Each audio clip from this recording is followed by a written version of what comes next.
The first time my sister laughed at my Navy dream, we were sitting around a folding table in our backyard, the kind that wobbles if you lean on it wrong.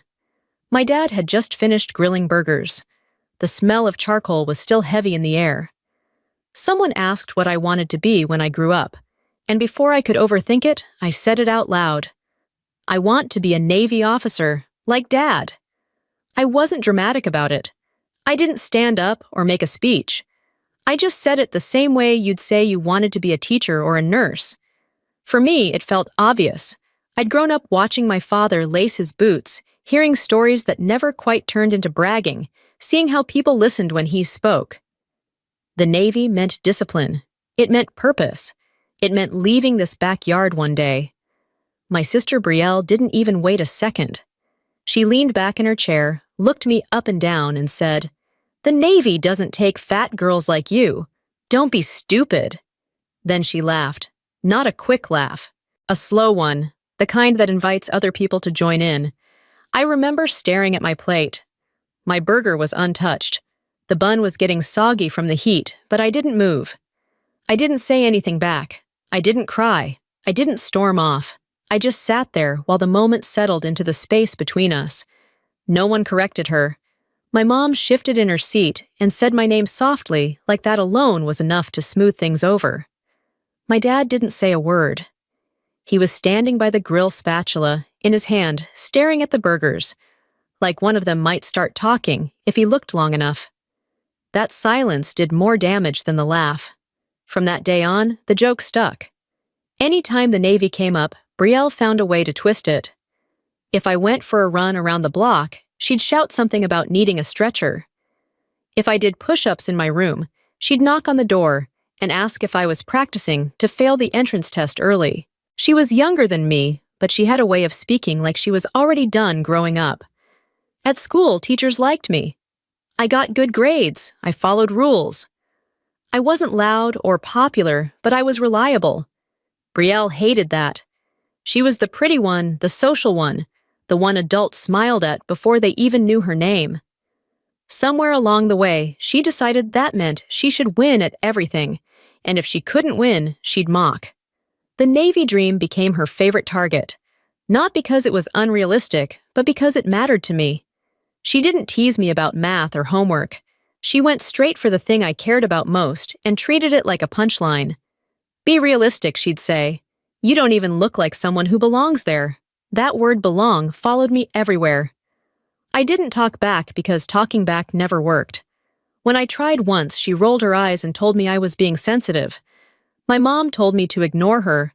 My dad stayed quiet, so I learned how to swallow words whole. At night, I'd lie in bed and replay everything she said, editing it in my head, trying to figure out how someone could sound so confident while being so cruel. I wondered if she was right. Not about my weight. About the rest of it. About whether wanting something meant you were automatically ridiculous for wanting it. I started running earlier in the mornings so she wouldn't see me. I counted calories without telling anyone. I taped a printed photo of a Navy uniform inside my closet door where no one else would find it. It wasn't motivation. It was proof. Proof that the idea existed outside my head. Brielle noticed the changes anyway. One afternoon, she caught me lacing up my sneakers and smirked. "Training already," she said. "What are you training for, humiliation?" I didn't answer. I just tied the knot tighter and left the house. That was the pattern. She spoke. I stayed silent. People assumed that meant she was right. The worst part wasn't what she said. It was how normal it became. Her comments blended into everyday life like background noise. You stop noticing until it suddenly cuts out. Family dinners, holidays, casual conversations. Every time the future came up, she reminded everyone where she thought I belonged. I belonged here, in this backyard, at this table, not dreaming too big. If you've ever had someone laugh at something that mattered to you, you already know how heavy that kind of moment gets over time. It's not one insult. It's the way it rewrites how you see yourself when no one's watching. If this story sounds familiar, take a second and let me know in the comments. I read them, and I know a lot of people carry moments like this longer than they admit. And if you want to hear how this actually played out, subscribing helps more than you think. What no one understood back then was that my silence wasn't agreement. It wasn't weakness either. It was a pause. The kind you don't notice until something shifts. Because every time Brielle laughed, every time my dad stayed quiet, every time my mom told me to ignore it, something settled deeper inside me. Not anger, not even sadness. Just a steady awareness that whatever happened next in my life wasn't going to happen in this backyard. I didn't know how yet. I didn't have a plan that made sense on paper. All I had was the feeling that if I stayed, if I let her words decide the size of my world, I'd never forgive myself for it. So I kept my mouth shut. I finished my burger when no one was looking. I stacked my plate and carried it inside like everything was normal. And while everyone else moved on to dessert, I stood at the kitchen sink watching grease swirl down the drain, realizing that wanting something wasn't the problem. Being told over and over that you didn't belong was. And that realization didn't explode into anything dramatic. It didn't end the night. It didn't change how anyone treated me right away. It just stayed there quiet and persistent, waiting for the moment when staying silent would stop being enough. I rinsed my hands longer than necessary, letting the water run until it turned cold, because standing there gave me an excuse not to go back outside right away. When I finally stepped out of the kitchen, Brielle was already talking again, like nothing important had happened. Like her laugh hadn't just lodged itself somewhere behind my ribs. That was how it always worked. She said something sharp, everyone adjusted, and life moved on around her. Growing up, Brielle had a way of winning without trying. Teachers liked her because she was charming. Relatives liked her because she was pretty. Strangers liked her because she smiled at the right moments. She didn't need to work for attention. It came to her automatically, like background lighting that followed her wherever she went. I learned early that we were measured by different standards. If Brielle forgot her homework, it was brushed off as a bad day. If I forgot mine, it became a conversation about responsibility. If Brielle talked back, people laughed. If I did, I was told to watch my tone. No one ever said this out loud, but we all knew it. Brielle was allowed to take up space. I was expected to earn it. She leaned into that advantage as we got older. In middle school, she figured out that comments about my body got a reaction faster than anything else. She'd glance at my plate in the cafeteria and say, "You sure you need all that, just loud enough for nearby tables to hear?" When I started running track tryouts, she told people I was training for a heart attack. It was always framed as a joke. Jokes were safe. Jokes meant no one had to intervene. The Navy dream never left her mouth for long. If a commercial came on with soldiers in uniform, she'd look at me and smirk. If Dad told a story from his service days, she'd interrupt and say, "Can you imagine her out there?" Sometimes she didn't even need words. A raised eyebrow did the job. I stopped correcting her because correcting her made me look defensive. And in our house, defensive meant guilty. Dad stayed quiet through most of it. Not cold, not cruel, just absent in a way that mattered. He wasn't the kind of man who argued with teenagers, especially not at the dinner table. When Brielle talked, he focused on his food. When I talked, he listened, but he didn't protect the conversation. There's a difference. Mom tried to keep things smooth. "She doesn't mean it like that," she'd say. Or, "You know how your sister is," which really meant, "Don't make this harder than it already is." So, I learned to make myself smaller. At school, that wasn't necessary. Teachers trusted me. Coaches respected effort, even if I wasn't the fastest runner on the track. I found comfort in places where rules mattered more than personality, where doing the work counted for something. Brielle noticed that too. She hated that I had something she couldn't charm her way through. Grades didn't care if you were pretty. Timed runs didn't care if people liked you. And the more I leaned into that world, the more she pushed back. One afternoon, she found a Navy pamphlet in my backpack. She waved it around the living room like she'd discovered evidence of a crime. "You're serious about this?" she asked, laughing. "This is embarrassing." I reached for it, She pulled it away. "Be honest," she said. "Do you actually think you belong there?" The question stuck, not because I didn't have an answer, but because she'd said it out loud in front of Mom. Mom didn't look up from the couch. That was the moment I understood something important. Brielle didn't need to be right. She just needed to be louder than me. From then on, she treated my dream like a flaw that needed fixing. She'd offer advice I never asked for. "You should think about something more realistic. You don't want to set yourself up for disappointment." It sounded almost caring if you didn't know her. I started waking up earlier to train because it was the only time she couldn't comment. Dawn runs empty streets, the sound of my own breathing. I liked that no one was watching. I liked that effort didn't come with commentary, but Brielle always found out. She noticed the sweatshirts, the worn sneakers, the way I said no to late-night snacks, and every time she noticed she smiled like she'd caught me doing something wrong. "You're really committed to this fantasy," she said once. "I'll give you that." The thing about growing up with someone like Brielle is that they don't have to say the worst thing out loud. They just have to remind you they could. Family gatherings became performance spaces. She told stories that made her look effortless and me look awkward. She spoke for me when people asked questions. She answered before I could finish a sentence. And everyone let her. I didn't hate her. Not then. Hate takes energy. What I felt was quieter and heavier. A constant awareness that no matter what I achieved, it would always be filtered through her voice first. There was one night that made it painfully clear. We were both studying in the living room. I was working through math problems. She was scrolling on her phone. Out of nowhere, she said, "You know, even if you somehow get in, you won't last." I looked up. "The Navy isn't like school," she continued. "They won't care that you try hard. They'll care that you don't fit." I wanted to ask her what fitting looked like. I wanted to remind her that Dad didn't fit either when he started. I wanted to say a lot of things. Instead, I went back to my notebook. She laughed again, but it sounded different that time, less confident, like she'd expected more. That's when I realized something else. Brielle needed my reaction more than I needed her approval. Every comment was a test to see if she still had control of the space between us. So I stopped giving her that space. I didn't announce my plans. I didn't defend them. I didn't share progress.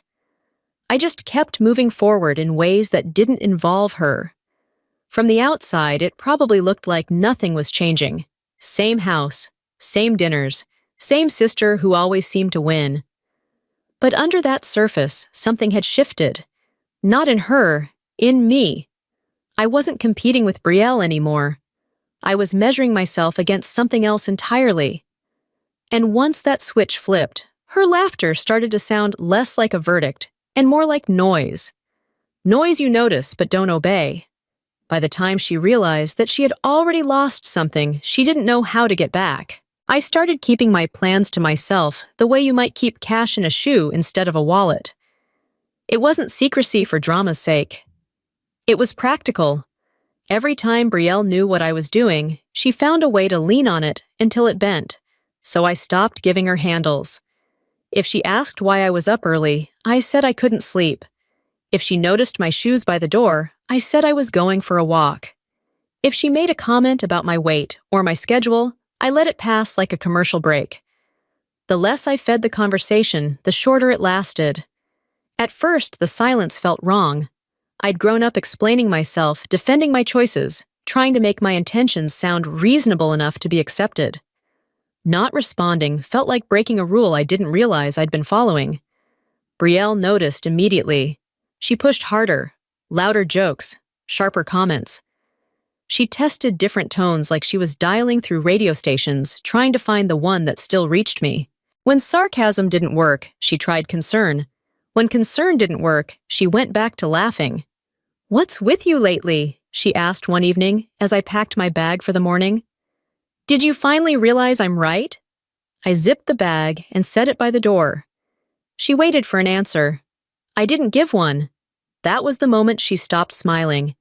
At school, things were simpler. No one cared why I trained or what I wanted to be.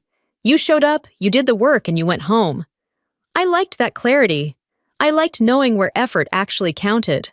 But even there, the doubt followed me. There were days when I caught my reflection in a locker room mirror and heard Brielle's voice instead of my own thoughts. You don't belong. You won't last. Be realistic. The words felt heavier on days when my legs ached or my lungs burned faster than everyone else's.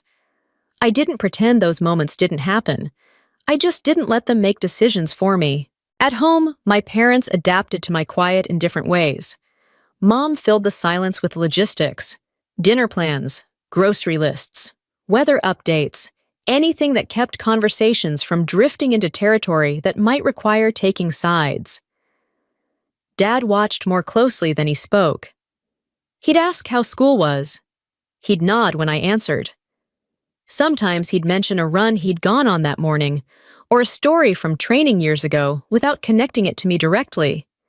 It wasn't encouragement. It wasn't discouragement either. It was a presence that said, I see you, even if I don't say it out loud.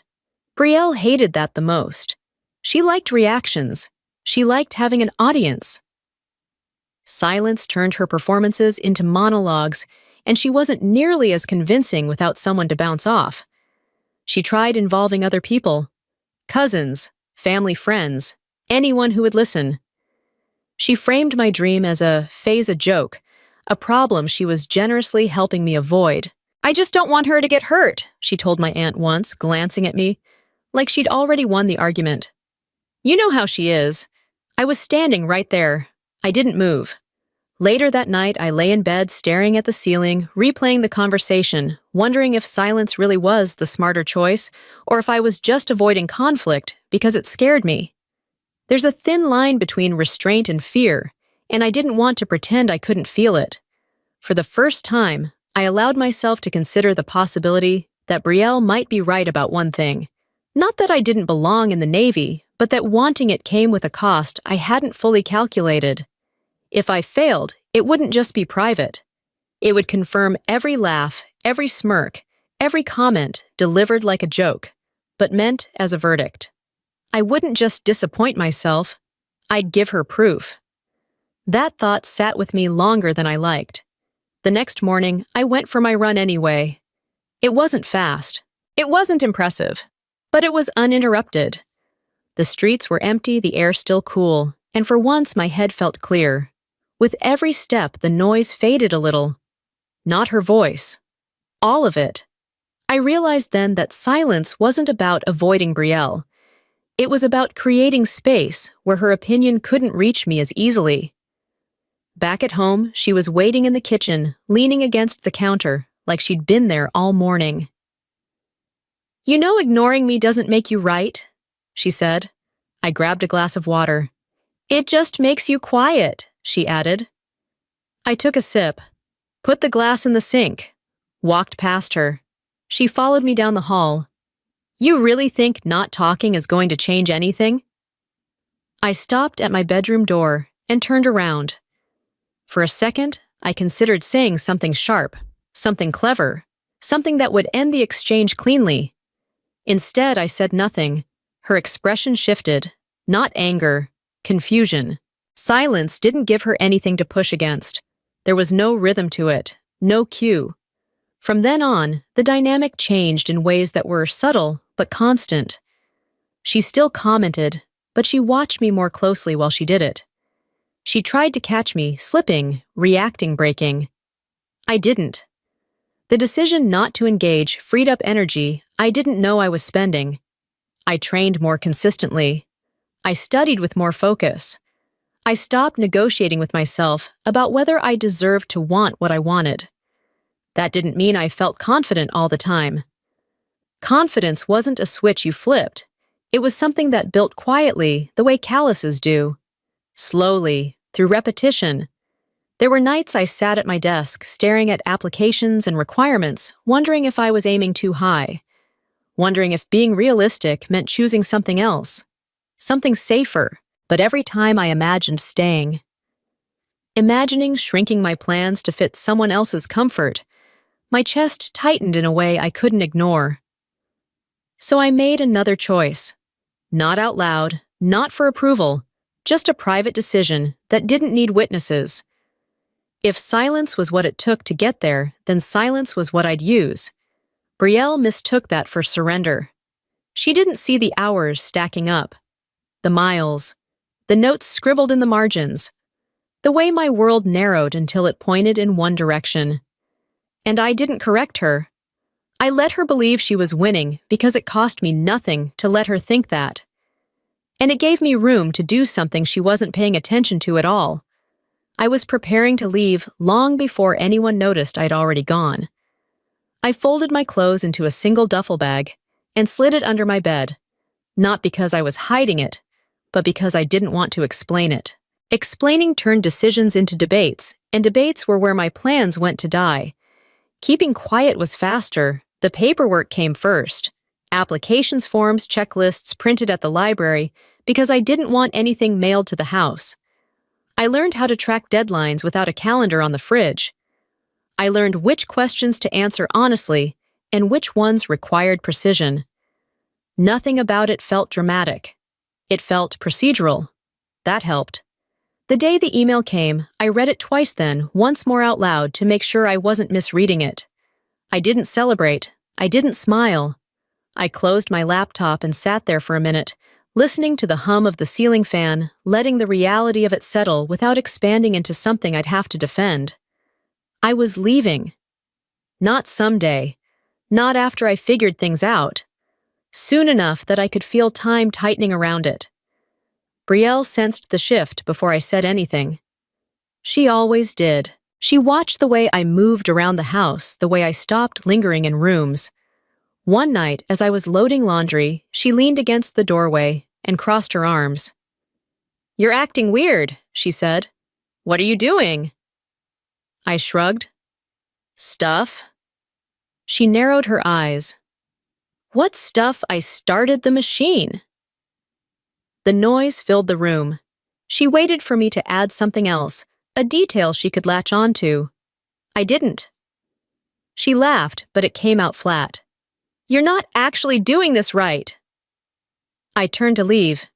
"You are," she said louder now. "You actually think you're going to leave and play Navy." I stopped with my hand on the door frame, not because I wanted to answer, because I wanted to hear what she'd say next. "You're going to embarrass yourself," she continued, "and Mom, and Dad. You'll come crawling back in a year, and then what?" I looked at her. For the first time in a long while, really looked. She wasn't smirking. She wasn't joking. She was scared, and she didn't know what to do with that feeling except throw it at me. "I'm not crawling back," I said. It wasn't a speech. It wasn't a promise. Just a fact. Her face tightened. "You don't even know what you're getting into." "I know enough," she scoffed. "You always think that." I walked past her before she could say more. The washing machine rattled behind us, filling the space she usually occupied with words.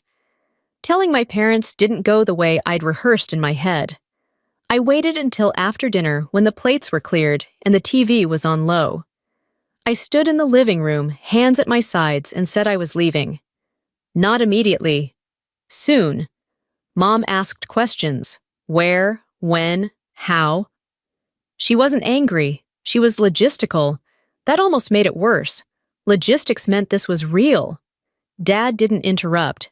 He listened, eyes steady, like he was evaluating something that didn't need commentary. When I finished, he nodded once. "That's a hard path," he said. "I know." He didn't tell me not to go. He didn't tell me he was proud. He just said, "Make sure you're ready." Brielle laughed from the hallway. "She's not." No one corrected her. I didn't expect them to. The days that followed blurred together. I packed slowly, returned library books, cleaned my room more thoroughly than necessary, like erasing myself from the space might make the departure cleaner. Brielle hovered, offering commentary, like she was narrating a documentary she was sure would end badly. "You're really doing this," she said one morning, as I zipped the duffel. "Wow." I didn't respond. "Just don't say I didn't warn you," she added. "I didn't need warnings. I needed distance. The morning I left, I woke up before my alarm. The house was quiet in that hollow early way that makes everything feel temporary.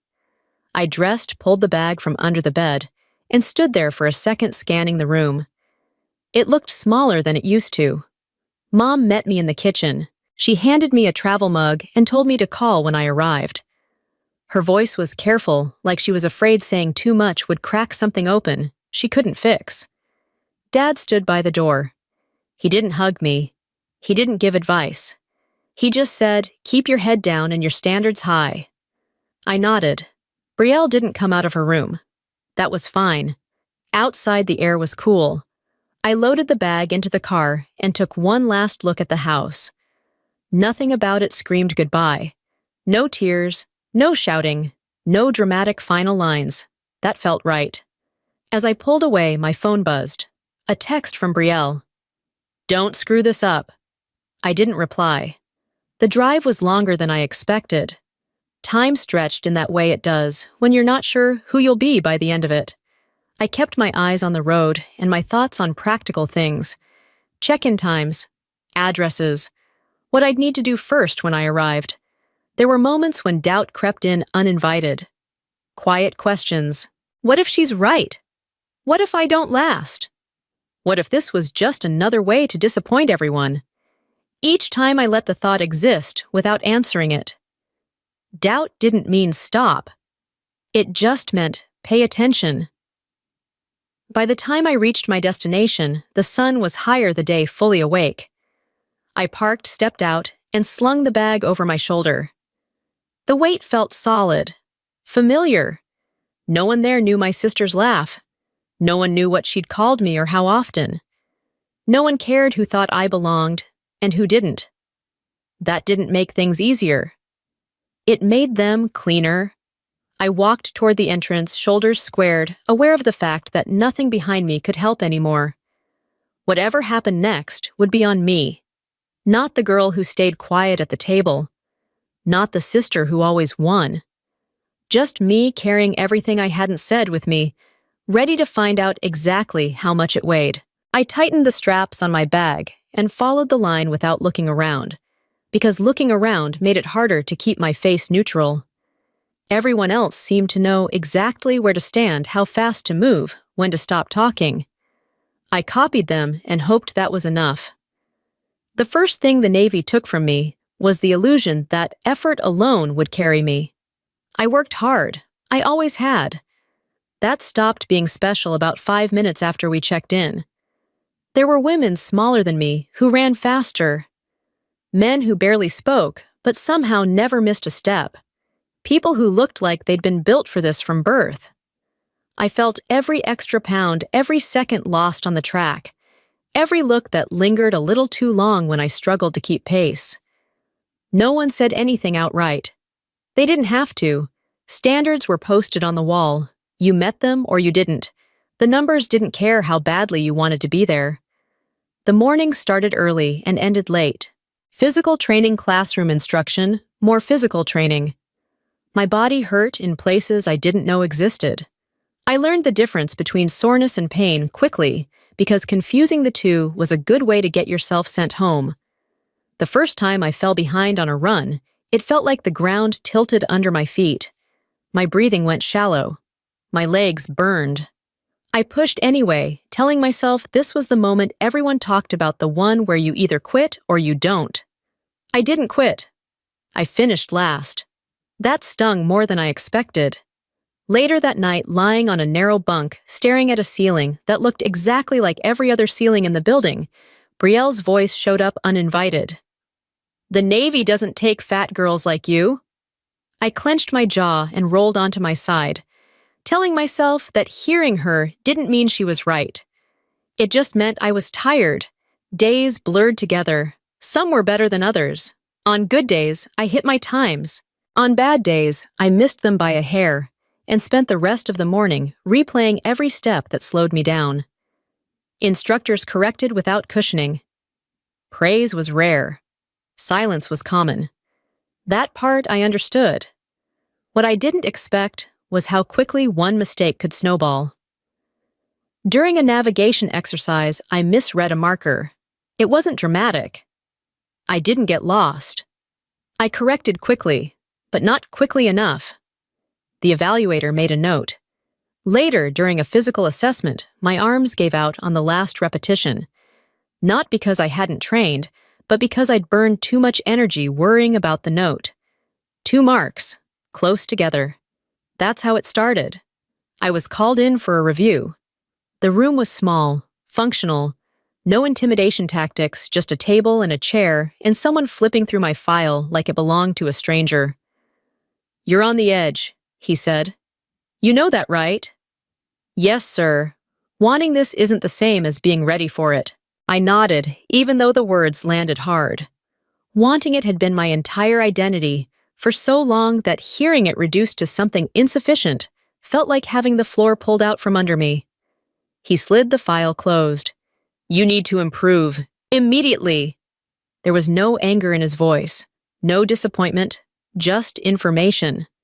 I left the room with my jaw tight and my shoulders squared, holding everything in until I reached the locker room. Then I sat on the bench, head in my hands, trying to slow my breathing. This was the part Brielle would have loved, the part she'd replay for years if she could see it. "See, I told you." For the first time since I arrived, I considered what it would feel like to leave. Not in a dramatic way, just practically. What I'd say, how I'd frame it so it sounded like a smart decision instead of a failure. The thought scared me because it made sense. That night, someone sat down next to me while I was icing my knee. She didn't introduce herself right away. She just handed me a towel. "You're overthinking," she said. I looked up. "You're strong enough," she continued, "but you're carrying too much in your head. Drop some of it." I didn't know what to say, so I didn't say anything. She nodded, like that was the answer she expected. The next morning, I stopped trying to prove anything. Not to the instructors, not to the people watching, not to the voice that sounded suspiciously like my sister's. I focused on mechanics, breathing, foot placement, one repetition at a time. I treated every task like a problem with a solution instead of a judgment on my worth. It helped, not immediately, not magically, but enough. I shaved seconds off my run. I completed the full set. I corrected without spiraling. I still wasn't the best. I was just less chaotic. That didn't erase the earlier marks. A week later, I was called in again. Same room, same chair. "We're considering removing you," the evaluator said, not unkindly. "You're improving, but this isn't a long runway." My chest tightened. I kept my expression steady. "What do I need to do?" I asked. He looked at me for a moment, then said, "Show consistency, not effort. Consistency, consistency." Show up had always been my thing. Show up perfectly was new. I left that room knowing there was no buffer left, no more almosts, no more close enoughs. The days that followed were relentless. Wake up, train, learn, train again, eat fast, sleep hard, repeat. My body adapted in small ways that added up. My mind quieted because it had no choice. There were still moments when doubt flared, when I missed a cue or lagged half a step behind. Each time I corrected and moved on without letting it grow teeth. No one cheered when I improved. No one needed to. One afternoon, after a particularly brutal session, I leaned against a wall, sweat dripping down my neck lungs still burning. The evaluator walked past, glanced at my times, and nodded once. Not approval, not praise. Acknowledgement. I straightened without thinking. Later, alone in the locker room, I caught my reflection in the mirror. I looked exhausted, bruised in places, thinner in ways I hadn't planned on. But there was something else there too. A steadiness I didn't recognize at first. For the first time since I arrived, I wasn't thinking about who doubted me or what they'd say if I failed. I was thinking about what came next on the schedule. That was new, and it felt like progress. Not the kind you announce, the kind that shows up quietly when you stop waiting for permission and start doing exactly what's required, even when it costs more than you expected. I stopped counting time the way I used to. Days weren't something to get through anymore. They were something to fill correctly. Show up, do the work. Don't waste energy explaining yourself to anyone who didn't need an explanation. That habit carried over once training ended and real assignments began. The Navy didn't care about my family history or who had laughed at what. It cared about results reliability and whether people could trust you when things got dull or complicated. I leaned into that. Dull and complicated were manageable. Promotions didn't come fast, but they came clean. No drama, no shortcuts. I learned how to listen before speaking, how to give orders without sounding like I needed validation, how to take responsibility when something went wrong instead of deflecting it. I wasn't the loudest officer in the room. I didn't need to be. Somewhere along the way, my body changed. Not in a miraculous way, not overnight. Just enough that it stopped being the first thing people noticed. My posture changed too. That mattered more. Back home, Brielle's life moved in a different direction. I didn't hear about it directly. I heard it the way you hear about people you used to know through updates filtered by other people's opinions. She'd married young, someone stable, someone who fit the picture. There were photos online of holidays parties, matching outfits. She looked happy in the way that's easy to capture and hard to maintain. Every so often, my mom would mention her in passing. Brielle got a new job. Brielle and Mark are thinking about buying a house. The tone was always upbeat, like a progress report everyone was expected to applaud. No one asked me for updates in the same way. When they did, it was cautious. So, how's work? As if the answer might be awkward. I kept my responses short. Busy, fine. Learning a lot. That wasn't modesty, it was self-preservation. The less detail I offered, the less material there was to twist. Brielle, on the other hand, talked about me plenty. I learned that from a cousin at a holiday gathering I skipped. She mentioned casually that Brielle had said I was still trying to prove something, and that the Navy was probably all I had. It was framed like concern, which almost made it clever. Almost. I pictured her saying it with that familiar half-smile, the one that suggested she was being generous by explaining me to people. The strange part was that it didn't sting the way it used to. Not because I was tougher now, but because her version of me didn't match my actual life anymore.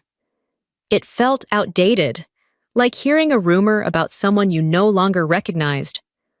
On base, no one saw me as a punchline or a phase. They saw me as someone who showed up early, stayed late when needed, and didn't complain about assignments that weren't glamorous. When mistakes happened, and they did, I fixed them and moved on. That built a kind of reputation that didn't need defending. There were still hard days, long hours, decisions that sat heavy.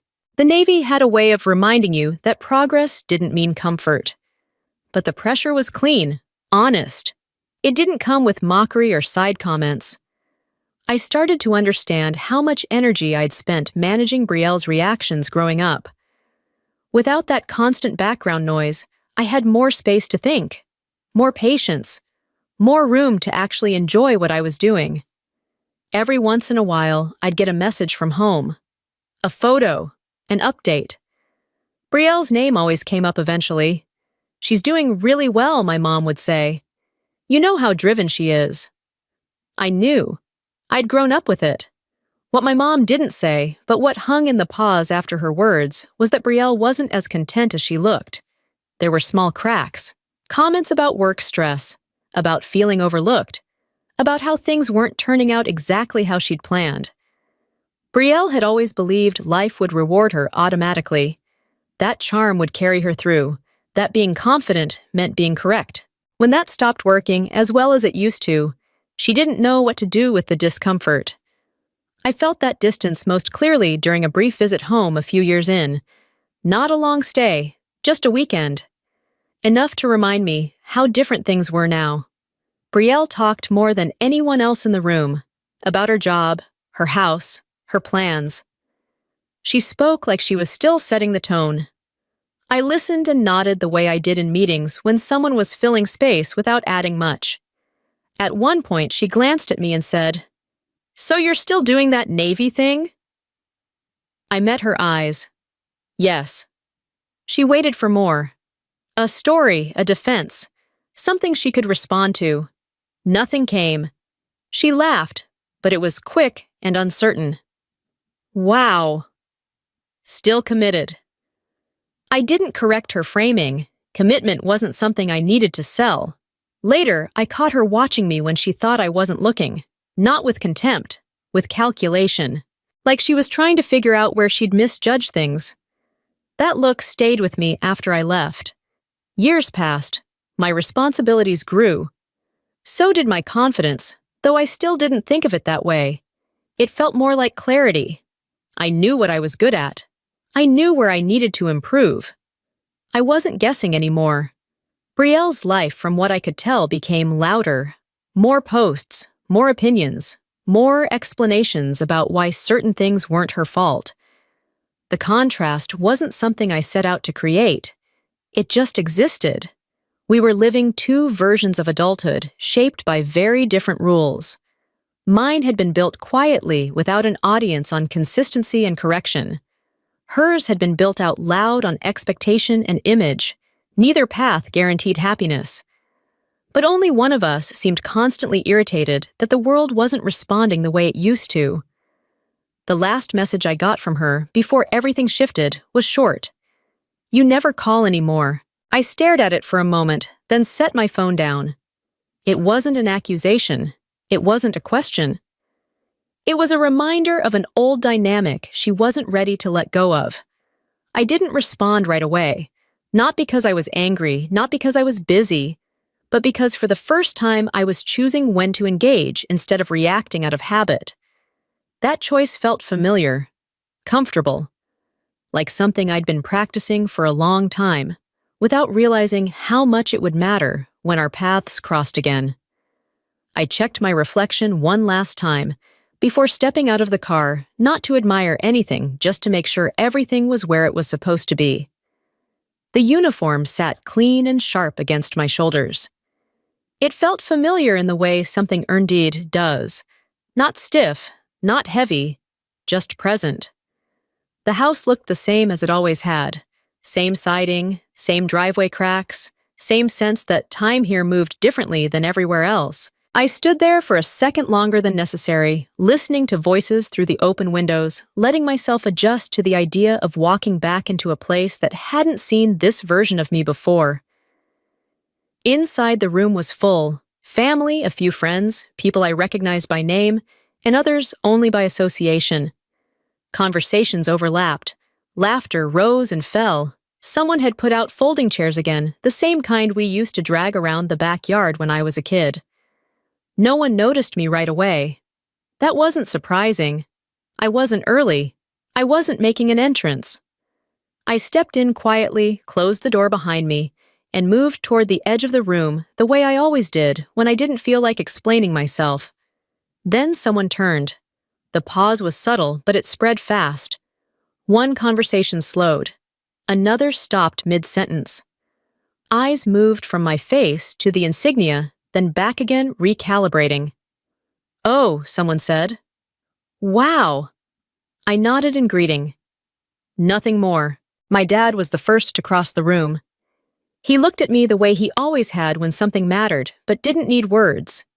He took in the uniform, the posture, the way I stood, without shifting my weight. "You made it," he said. "Yes, sir." I replied automatically, then caught myself. He smiled just a little. Mom hugged me next. She held on longer than usual, her hand pressing flat against my back, like she was making sure I was real. "You look different," she said. I shrugged. "Same person." Across the room, Brielle froze. She was mid-conversation, a drink in her hand, her mouth slightly open, like she'd been about to laugh. I watched her process the scene in pieces. First the uniform, then the insignia, then the way people were looking at me instead of her. Her smile didn't disappear. It slipped. The edges held, but the center dropped out. She recovered quickly. She always did. Set the drink down, smoothed her hair, walked toward me like this was all perfectly normal. "Well," she said, eyes flicking over me again, slower this time. "Look at you." I met her gaze. "Hi, Brielle." She laughed light and airy. "I didn't know you were coming in costume." I didn't respond. The silence landed differently this time. It didn't hang awkwardly. It waited. "Guess the Navy really stuck," she added. "Yes." That was it. One word, no qualifiers. Someone nearby cleared their throat. Another person asked me where I was stationed. Then another. The conversation shifted around us without my help. Brielle stepped back, recalculating. She hadn't planned for this version of me. She'd planned for explanations, for defensiveness, for something she could twist into a joke. Instead, she was standing next to someone who didn't need to justify anything. As the evening moved on, people kept coming up to me. Questions, compliments, stories about relatives who'd served. I answered politely, briefly. I didn't volunteer details. I didn't correct assumptions unless they were wrong in a way that mattered. From the corner of my eye, I saw Brielle watching. She tried to jump into conversations, redirect attention, remind people she was still there. It worked for a few minutes at a time. Then someone would glance back at me, curiosity pulling them away again. At one point, someone smiled at Brielle and said, "You must be so proud of your sister." The word hit harder than anything she'd said all night. Her mouth opened, closed. She laughed, but it came out uneven. "Yeah," she said. "Of course." She didn't look at me when she said it. Later, when people had settled into smaller groups, Brielle cornered me near the hallway. Her voice was low, controlled. So she said, "You planned this." I tilted my head. "Planned what?" "Showing up like that," she said, gesturing vaguely. "You didn't have to wear it." I looked down at the uniform, then back at her. "I came straight from work." She scoffed. "Sure you did." I didn't correct her. "That's what this is, right?" she continued. Some kind of statement. I thought about all the statements she'd made over the years. All the jokes framed as concern. All the times she'd explained me to other people without asking. "No," I said. "It's just what I wear." She stared at me, searching for something. A crack, a tone, a hint of satisfaction she could call arrogance. She didn't find it. "Don't act like you didn't know what you were doing," she snapped. I kept my voice even. "I didn't think about you at all." That landed harder than anything else I could have said. Her face flushed. "Wow," she said. "So that's it. You think you're better now?" "I think I'm done talking about this," I replied. She laughed again, sharper this time. "Unbelievable." I stepped around her and went back toward the living room. Dad caught my eye from across the space and gave a small nod. Not approval, recognition. The rest of the night passed in fragments. Conversations, reunions, stories retold and half forgotten. I stayed until it felt right to leave, not because anyone asked me to stay longer. As I reached for my coat, someone thanked me for my service. I nodded. Brielle stood by the door, arms crossed. "You didn't have to make this weird," she said. I paused, hand on the handle. "I didn't," I said. "You did." Her expression tightened, not with anger, with something closer to disbelief. I stepped outside into the cool air and took a breath that felt deeper than the ones I'd been taking all evening. The noise inside dulled as the door closed behind me. Walking back to the car, I realized something had shifted in the room that had nothing to do with me saying the right thing or winning an argument. The balance had changed without my permission or effort, and for once I didn't feel the urge to explain why. I didn't think about the night again until the messages started coming in. They weren't dramatic. No accusations, no apologies. Just little pings that carried more weight than they should have. My mom asking if I'd gotten home safely. An aunt saying it was nice to see me. A cousin sending a photo from the party, cropped in a way that made it clear who people had been focused on. Brielle didn't text. That silence felt louder than anything she'd said at the house. At work, nothing changed. My schedule stayed full. Meetings ran long. Decisions still needed to be made without hesitation. The Navy had a way of keeping life from shrinking back down to family dynamics, and I was grateful for that. When you're responsible for other people, personal drama loses its urgency. Still, I noticed small shifts. My mom called more often, not to talk about Brielle directly, but she didn't avoid her name either. She mentioned things in passing. Brielle being tired. Brielle feeling stressed. Brielle saying the night had been a lot. I listened without commenting, not because I didn't care, but because jumping in would have turned it into something else, something I didn't want to manage. A few days later, Brielle finally reached out. "You didn't have to embarrass me like that." I stared at the message for a moment, thumb hovering over the screen. Old instincts kicked in immediately. Explain, clarify, soften. Make sure she understood I hadn't meant anything by it. I put the phone down instead. At the house, she'd accused me of planning the moment, of using the uniform like a weapon. The truth was simpler and harder for her to accept. I hadn't planned anything. I just hadn't adjusted myself to protect her feelings anymore. That was the part she couldn't stand. Brielle had always relied on being the one who set the tone. If she laughed, others followed. If she dismissed something, it lost value. She controlled the room by controlling the narrative. What happened that night wasn't a confrontation. It was a disruption. I hadn't argued with her. I hadn't brought up the past. I hadn't said a single cruel thing. I'd just shown up as myself and refused to shrink. And that had undone her. More messages came in over the next week. Longer this time. More emotional. Everyone kept asking me about you. You know how that makes me look. You could have warned me. Warned her of what? That my life hadn't stalled out in the background, like she'd assumed I didn't respond. At first, I wondered if that made me petty. If I was punishing her with silence, the same way she'd once punished me with laughter. The difference was intent. I wasn't trying to hurt her. I was protecting my peace. There's a line between revenge and boundaries. I'd crossed into the second without realizing how sharp the distinction would feel to someone who'd benefited from the first. When I did go home again weeks later, the energy was different. Brielle talked more than usual, filled gaps, over-explained. She brought up work stress, money, stress, life stress. She laughed too loudly at jokes no one had finished telling. She glanced at me, often checking for reactions that didn't come.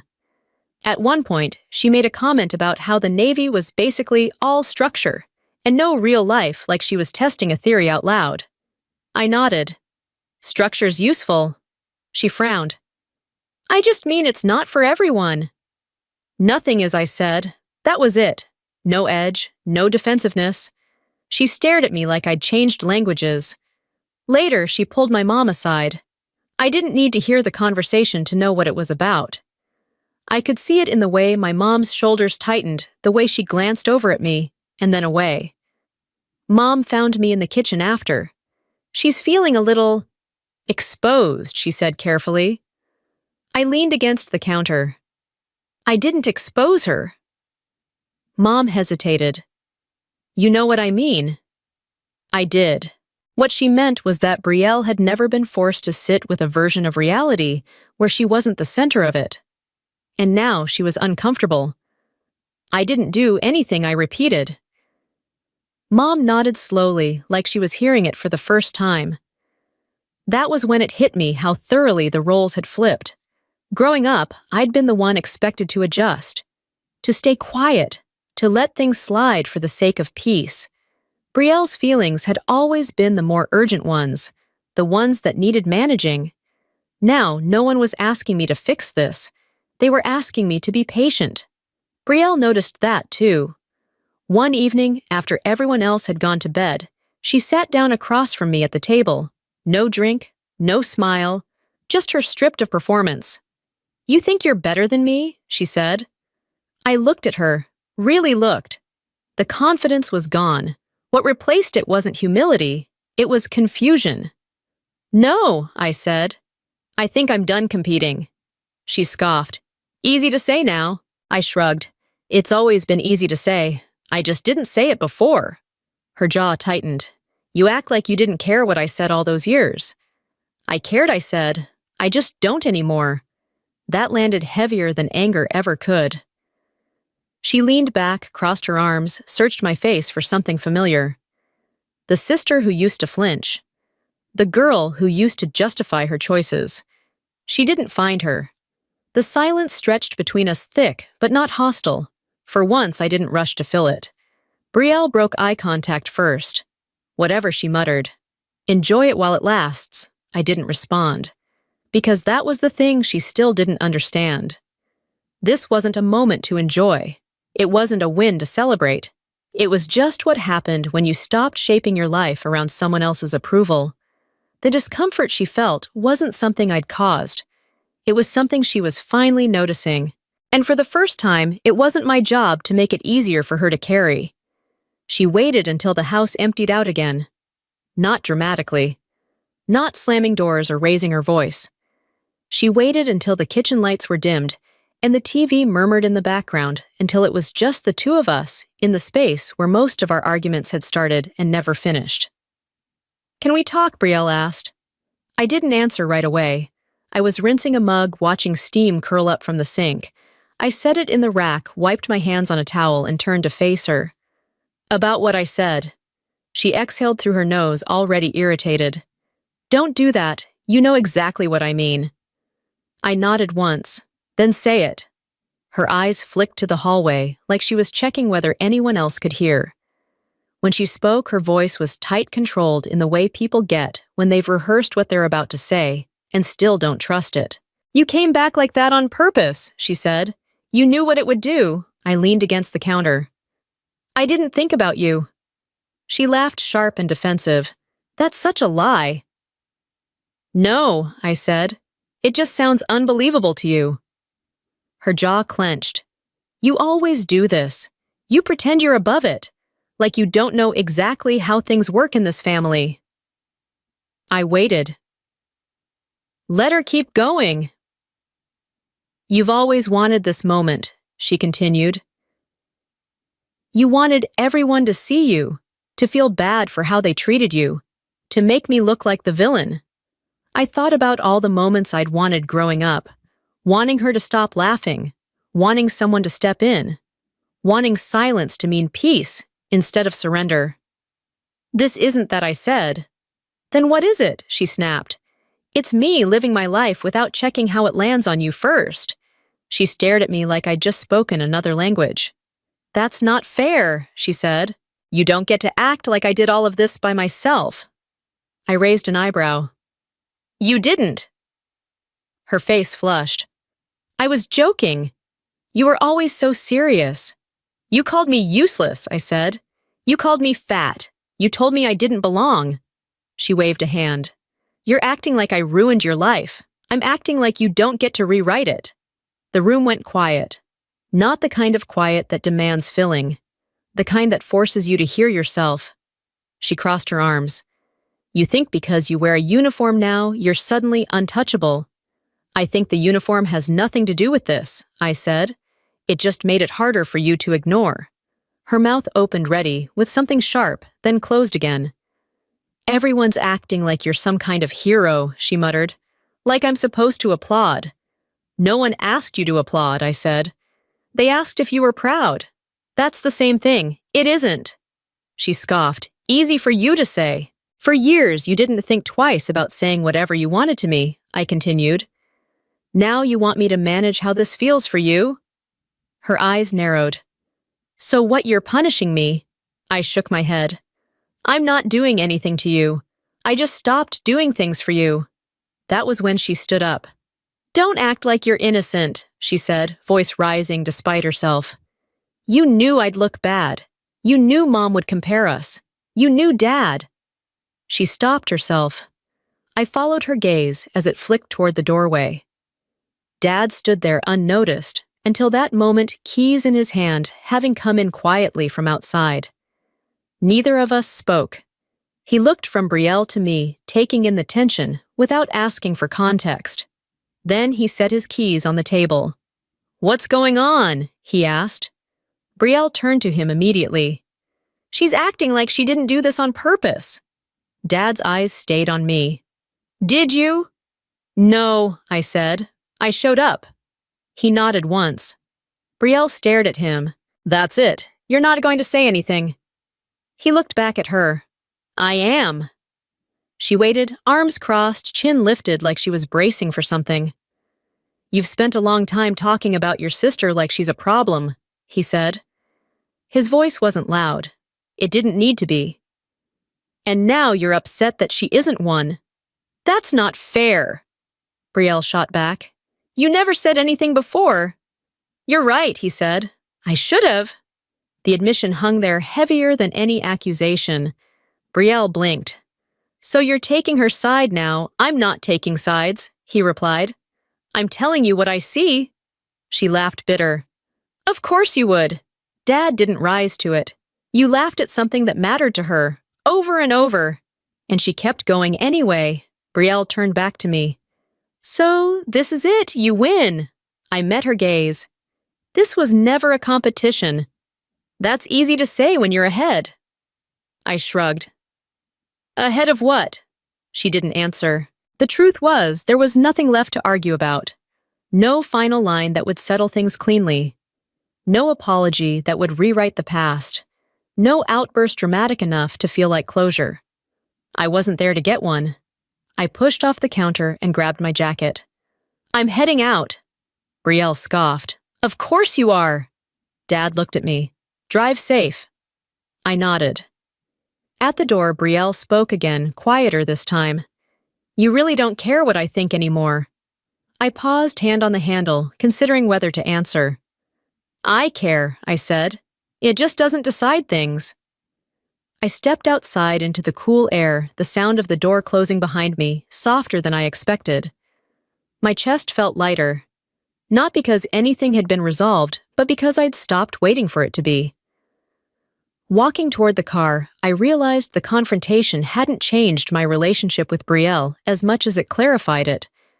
The truth was out in the open now, stripped of jokes and deflection.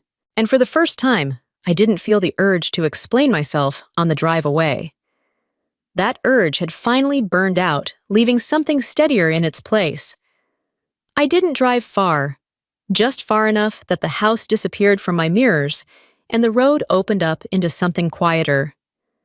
The kind of quiet that doesn't demand anything from you.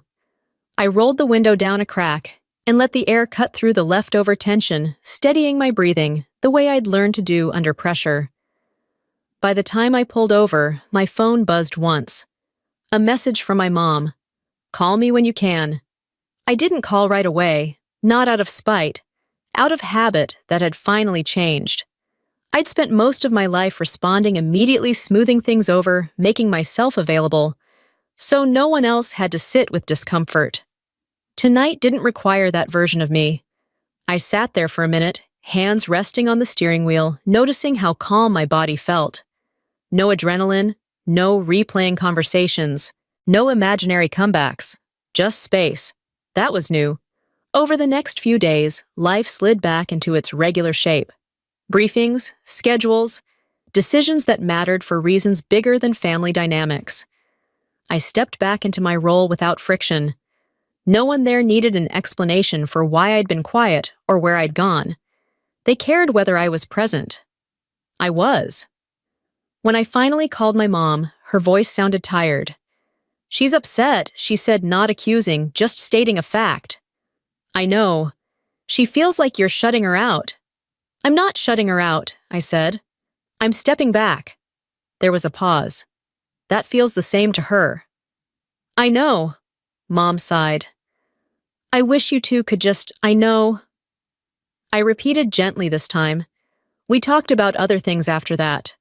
Weather, work, plans that didn't involve fixing anyone. When we hung up, I didn't feel the familiar knot of guilt in my chest. Just a quiet acceptance that wanting peace didn't mean forcing closeness. Brielle didn't reach out again right away. When she did, weeks later, the message was short. "Dad says you're doing well." I read it once and set the phone down.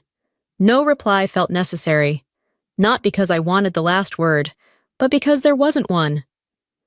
At work, something shifted in me that I hadn't expected. Without the constant background pull of family tension, my focus sharpened. I delegated more cleanly. I trusted my judgment without second-guessing how it would sound to someone else. That confidence wasn't loud. It didn't need to be. One afternoon, a junior officer asked how I handled pressure without letting it spill into everything else. I thought about Brielle, about the laughter, about the silence I'd chosen and the boundaries I'd kept. "You decide what gets your energy," I said. "Then you protect that decision." It felt good to say out loud. I saw my family again months later at a smaller gathering. No big announcements, no uniforms, just people in a room trying to be normal. Brielle was there. So was I. We exchanged a polite hello, nothing more. She talked about work. I talked about mine. Our sentences didn't overlap. That was fine. At one point, someone asked how long I planned to stay in. I answered honestly. Brielle didn't interrupt. She didn't joke. She listened like it was new information, which in a way it was. Later, as people filtered out, she caught up to me by the door. "You really don't care what I think," she said, not accusing this time. Observing. I considered the question. "I care," I said. "It just doesn't guide me." She nodded slowly, like she was filing that away. "I guess that's different." "It is." We stood there for a moment longer than necessary. Then she stepped aside and let me pass. Driving away, I realized something important. The revenge I'd imagined as a kid had been loud. It involved proving her wrong, making her admit it, watching her regret every word. The revenge I actually lived was quieter. It was the absence of reaction, the refusal to shrink, the choice to build a life that didn't revolve around correcting someone else's opinion. I hadn't won because she lost. I'd won because I'd stopped playing the game she set up. The Navy didn't give me that. It refined it. The discipline, the boundaries, the understanding that not every challenge requires engagement. Some require distance. I still thought about that backyard sometimes. The folding table, the laugh that landed too hard. It didn't hurt the way it used to. It felt more like a reference point, a reminder of where things diverged. If I'd argued that day, maybe things would have looked different, louder, messier. If I'd quit, maybe her words would have followed me everywhere. Instead, I stayed silent. I left. I learned what consistency actually meant, and I came back only when it made sense for me to do so. There was no apology waiting for me, no speech that tied everything together neatly. I didn't need one. The freedom came from knowing that the person who once laughed at my dream no longer had a vote in my life. Not because I took it away, but because I stopped handing it to her. That's what 15 years changed. Not her, me. And that change didn't require an audience, a uniform, or a final confrontation. It only required the decision to walk forward, without dragging the past along behind me, trusting that the life I built quietly would always speak louder than anything I never said. If you're carrying a story like this one, where someone close to you laughed at what mattered most, I hope you remember this. You don't need their permission to outgrow the version of yourself they're comfortable with.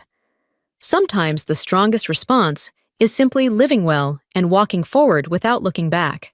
And if stories like this resonate with you, real family drama, quiet revenge, and hard-earned growth, make sure you subscribe to the channel. More stories like this are coming, and I'd love to have you here for them.